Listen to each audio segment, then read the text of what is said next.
Hello everyone. Today we have a very exciting unboxing. This is the YJ MGC Square-1, and I know you can't tell from the box because this is a pre-release version. However, the official box I'm sure will look a bit cooler than this. But let's get into it. So there's basically just two things in this box. We have a set of black caps, and then we have the cube itself. So it comes with yellow and white pre-installed, and then they also give you a full set of black caps. It doesn't look like there are any extras in here, but that's okay if you want to swap them out yourself. Now personally, I've never used the Square-1 with black on it, so I'll probably just stick with the yellow. The first thing that strikes me about this cube is this massive opening here in the middle. I assume that will allow for some smoother corner cutting, but it just looks kind of comical to me.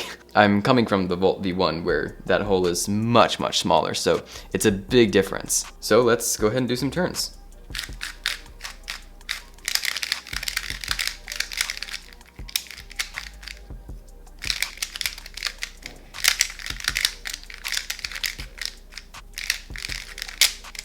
Ooh, I broke it already. So that might be an issue. I don't know, we'll have to see. So far it's feeling pretty nice, however, I did kind of lock up already. I feel like I heard a lot of people saying this puzzle was very fast out of the box. For me, it's okay.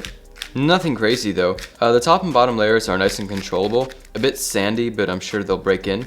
And the middle layer is actually, it feels honestly a bit slow, but that might just be because it has a really strong magnet. So the tensions on this cube are very loose out of the box, so that might have been contributing a bit as to why I locked up already. However, I will probably end up tightening this just because I'm used to a bit of a tighter feeling on Square-1. So like I mentioned before, I'm still using the Volt V1, but my cube is a bit tighter, and I've never really had that sort of lockup like I had just got on the MGC. However, one thing that I am loving about this cube is the top and bottom layer speed. It was really slow on this V1. I think that definitely got better on the V2, however, I don't own that puzzle, so it's a really nice upgrade for me on this MGC. Corner cutting is looking mighty fine. Hopefully that won't go away too much if I decide to tighten this puzzle, but I think this cube will still maintain decent corner cutting even if I tighten it a little bit. If we take a look inside, I popped off the caps on both sides of this puzzle here, so we can see the screw on this blue side.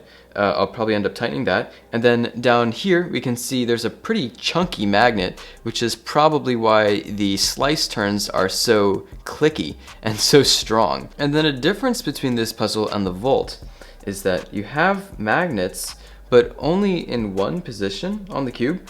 So in terms of the middle layer, you have a magnet here and here, and the same thing on the other side, here and here.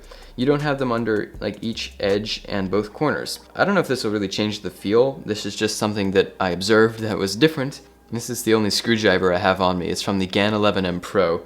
So I'm gonna use that and tighten this ever so slightly.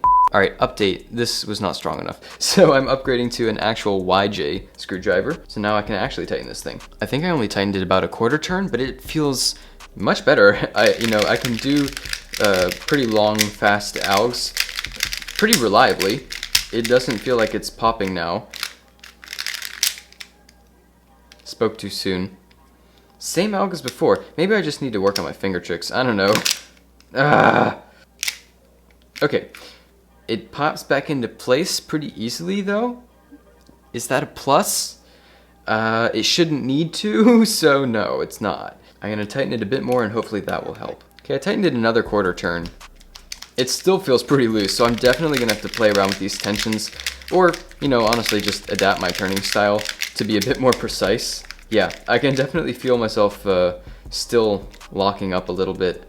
I have heard that popping is a slight issue in this puzzle though, so I'm gonna have to watch out for that. Hopefully it won't be too bad, because my initial impressions are pretty positive of this cube. Most of the reviews that I've watched of this on YouTube have said that they've switched from the Volt V2 to this puzzle as their main. And for example, our current world record holder, David Epstein, has said he had switched to this cube. This puzzle also does slightly remind me of the Yushin Little Magic Square-1, perhaps slightly more flexible, perhaps, but it does have a similar like rounded outside feeling almost, and I find that pretty appealing. It's definitely a lot nicer to hold in the hands than my Volt V1. So that's going to wrap it up for my very first impressions. Now let's go ahead and watch some solves and go over some specs for this cube.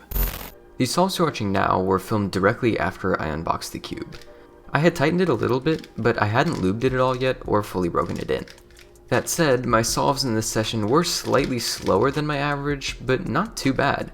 The popping continued to be an issue, partially because I have a rougher turning style for Square-1, and partially because this cube's superior corner cutting creates more chances for lockups.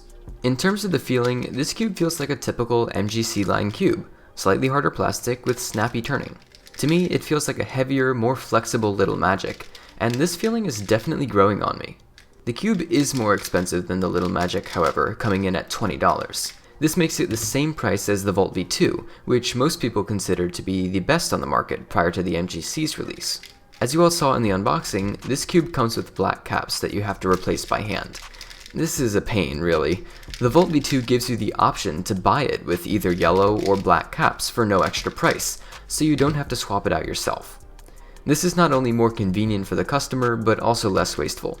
Most people know what color they want, so it makes sense for you to be able to buy the cube with exactly those colors, so you don't end up with extra pieces lying around. But alas, this is not how YJ approached their Square-1 design. Regardless, this shouldn't affect your buying decision.